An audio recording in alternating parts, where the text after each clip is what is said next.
Big Boss season 7ல வந்து பாத்தீங்கன்னா freeze task வந்து தொடர்ந்து நடந்துட்டு இருக்கு.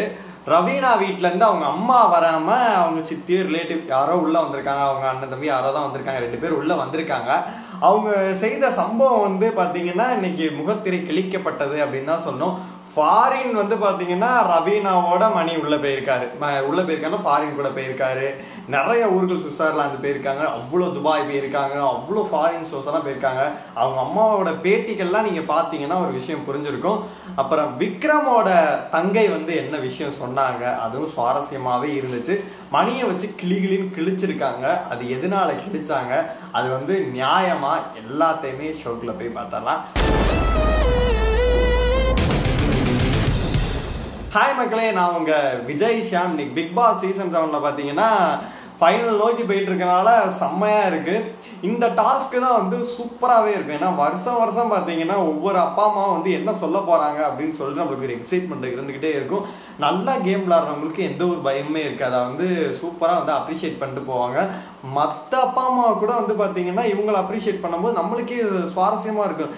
வேற லெவல்ல செம்மையான விஷயம்ல அப்படின்ற மாதிரி இருக்கும். ஆனா நம்ம தப்பு பண்ணிட்டோம், ஜோடியா சுத்திக்கிட்டு இருந்தோம், கேவலமான விஷயம் பண்றோம் அப்படின்னா நம்மளுக்கு திக்குன்னு அடிச்சுக்கிட்டு தான் இருக்கும். அந்த மாதிரி பாத்தீங்கன்னா தொடர்ந்து எல்லா சீசனுமே வந்து பக்குன்னு அடிச்சுட்டு இருந்ததெல்லாம் நீங்களே பார்த்திருப்பீங்க.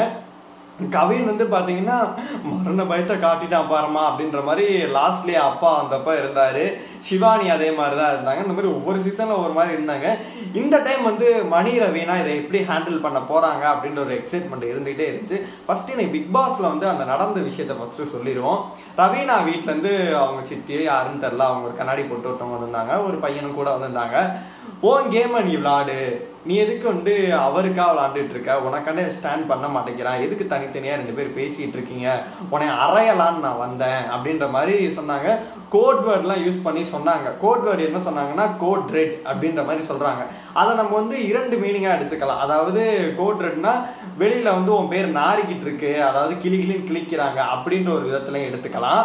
அது மட்டும் இல்லாம பிரதீப்க்கு ரெட் கார்டு கொடுத்த விஷயத்தையும் கூட கனெக்ட் பண்ணி எடுத்துக்கலாம். அதனால வந்து அவங்க ஒரு சூசகமா ஒரு விஷயத்த சொல்ல வந்தாங்க.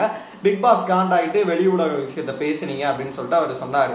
ஆனா அதுக்கு மேல எல்லாருமே வெளி உலக விஷயத்தெல்லாம் சொல்லிக்கிட்டு இருக்காங்க. அதெல்லாம் நம்ம பார்த்துட்டு தான் இருக்கோம் எல்லா சீசன்லயுமே. இது எதுக்கு ஒரு கண்டென்ட் காண்டி அவர் பண்ணாரான்னு சொல்லிட்டு நம்ம தெரியவே இல்லை.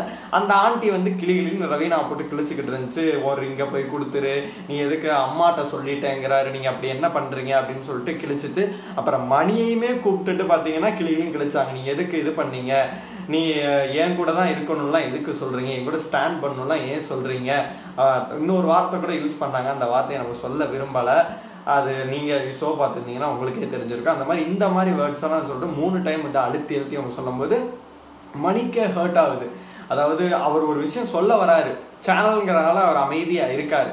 அதனால இவ்வளவு விஷயங்கள் நடந்துச்சு. அப்புறம் கோட் ரெட் இந்த மாதிரிலாம் விஷயங்கள்லாம் பேசி முடிச்சுட்டாங்க. இதான் நடந்த விஷயம். இனி என்ன விஷயம்னு சொல்லிட்டு நம்ம ஃபுல்லாவே பாத்துறோம்.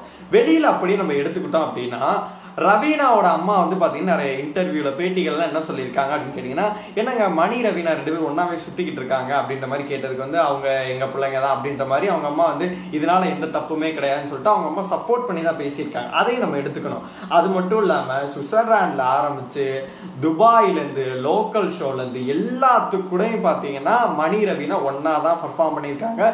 இங்க இருந்து வாடிப்பட்டியா இங்க இருக்க பக்கத்து ஒரு ஊருக்கு நம்ம போயிட்டு வரும்போதே நம்மளுக்கு பக்குங்குது. ஒரு பையன் நம்ம கூட வரும்போது ஒன்னா சுத்தும் போது இப்ப தப்பா பேசுற இந்த உலகத்துல பேசுறாங்க, அது பிரச்சனை கிடையாது.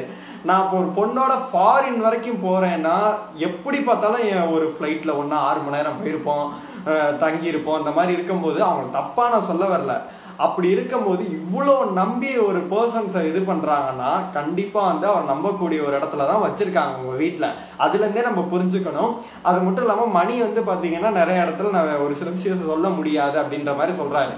அவங்க 2 பேருக்கும் பாத்தீங்கன்னா உண்மையிலே லவ் தான் பண்றாங்க. அது நம்மளுக்கு நல்லாவே தெரியுது. அவரை இன்னைக்கு கூட சொல்றாரு, நான் சொல்ல முடியாது அவங்கள்ட்ட, இதுக்கப்புறமேட்டு போயிட்டு நான் இல்ல நான் ஃபேக்கா இருக்கேன் ஃப்ரெண்டு அப்படின்னா சொல்ல விரும்பலன்னு சொல்லிட்டாரு. இவங்க உண்மையாவே 2 பேர் லவ் தான் பண்ணாங்க. ஆனா முக்கியமான காரணம் வந்து இந்த ஷோல வந்து நம்ம மணி கிடையாது. நீங்க எல்லா இடத்துலயும் பாத்தீங்கன்னா மணியோட கேமை வந்து அஃபெக்ட் பண்றது ரவீனாவா மட்டும்தான் இருக்க முடியும். ரவீனா தான் ஃபுல்லாவே அஃபெக்ட் பண்றாங்க. காசு கொடுத்த விஷயத்திலயா இருக்கட்டும், அந்த பிரதீப் விஷயத்திலயா இருக்கட்டும், கூட சேர்ந்து ஒன்னா இருக்கிறதா இருக்கட்டும், எல்லா இடத்துலயும் பாத்தீங்கன்னா ரவீனா தான் வந்து மணியோட கேமை கெடுத்திருக்காங்க. மணி வந்து எங்க இடத்துலயும் பாத்தீங்கன்னா ரவீனாவோட கேமை கெடுக்கவே இல்லை, காப்பாத்திக்கிட்டு தான் இருந்தாரு. நீங்க பாத்துருந்தீங்கன்னா நல்லாவே தெரிஞ்சிருக்கும். இப்ப நான் சொன்னதை வச்சு உங்களுக்கு ஒரு கிளாரிட்டியே கிடைச்சிருக்கும். இந்த ஆண்டி வந்து பேசுனது பாத்தீங்கன்னா முழுக்க முழுக்க ஒரு நாடகமா தான் நான் பாக்குறேன். உங்களுக்கு என்ன தோணுதோ மறக்காம கமெண்ட் பாக்ஸ் சொல்லுங்க. என் மணி வீட்டுல இருந்து பாத்தீங்கன்னா அவங்க அண்ணன் இன்னைக்கு கூட வந்திருந்தாரு. அவர் இதை பத்தி எதுவுமே பேசவே இல்லை. ஸ்ட்ரீமிங்ல கூட தான் நம்ம பாத்துக்கிட்டே இருந்தோம். அவர் என்ன பேசி எல்லாத்தையும் என்கரேஜ் பண்ணிட்டு அவர் பாட்டு தான் இருந்தாரு. மணியோட அம்மா கூட வந்திருந்தாங்க. பாத்தீங்கன்னா எதுவுமே பேசவே இல்லை. பாத்தீங்கன்னா ரவீனா வீட்டுல இருந்து மட்டும் வந்துட்டு எதுக்கு பண்றாங்க ஸ்கிரிப்டா அப்படின்னு கேட்க நம்மளுக்கே தோணுது. இந்த நாடகம் மாதிரிதான் நம்மளுக்கே தோணுது. ஃபுல் அண்ட் ஃபுல் நாடகம் மாதிரி தான் இருக்கு. ஏன்னா வெளியில 2 பேரும் ஃபுல்லாவே ஊரு சுத்தி பார்த்துட்டு இருக்காங்க. வெளியில வந்து ஒரு இதோட இருக்க அண்டர்ஸ்டாண்டிங்கோட இருக்காங்க. கப்பலா சுத்தி இருக்காங்க. எல்லா இடத்துக்கும் போயிருக்காங்க. அப்படி இருக்கும்போது அவங்களுக்கு புரிதல் இருந்திருக்கும். உண்மையா கூட லவ் பண்ணலாம். இவ்வளவு நாள் சுத்திட்டு நான் ஃப்ரெண்டு அப்படின்னு சொல்ல விரும்பலன்னு கூட அவர் சொல்றாரு. அப்படி இருக்கும்போது இது முழுக்க முழுக்க அவங்க 2 பேருக்குள்ள விஷயம் அவங்க அம்மாவுக்கு தெரியும். அப்படி இருக்கும்போது இது ஆண்டி வந்து ஏன் இன்னைக்கு ஒரு நாடகத்தை போட்டுச்சு அப்படின்னு சொல்லிட்டு நம்மள கேட்க தோணுது. அப்புறம் டைட்டில் வின்னர் விக்ரம் அவங்களோட தங்கை சூர்யா வந்திருந்தாங்க. அவங்க ஒரு ஃபேஷன் டிசைனர் நினைக்கிற சூப்பரா பண்ணுவாங்க போல இருக்கு. அவங்க பாத்தீங்கன்னா வந்து சொல்றாங்க, நீ ஸ்டார் வாங்கினது வந்து பாத்தீங்கன்னா பிடிக்கவே இல்லை, நீ விசித்ரா காலில் வந்து அதெல்லாம் சூப்பரான விஷயம். நான் இங்க நல்லா பேசிட்டு இருக்கணும், தனியா போயிட்டு உட்காந்து தங்கச்சி இந்த மாதிரி சொன்னாலாம் ஃபீல் பண்ணிட்டு இருக்காத. அதாவது அந்த மாயா பூர்ணிமாவை கூட நம்பிடலாம், மாயா தேசம் நம்பவே நம்பாத, உனக்கெல்லாம் 5 ஸ்டாரா அப்படின்ற மாதிரி அவங்க பேசிட்டு இருக்காங்க, அவங்க டோட்டலா நம்பாத அப்படின்ற மாதிரி அவங்களுமே சொல்லியிருந்தாங்க.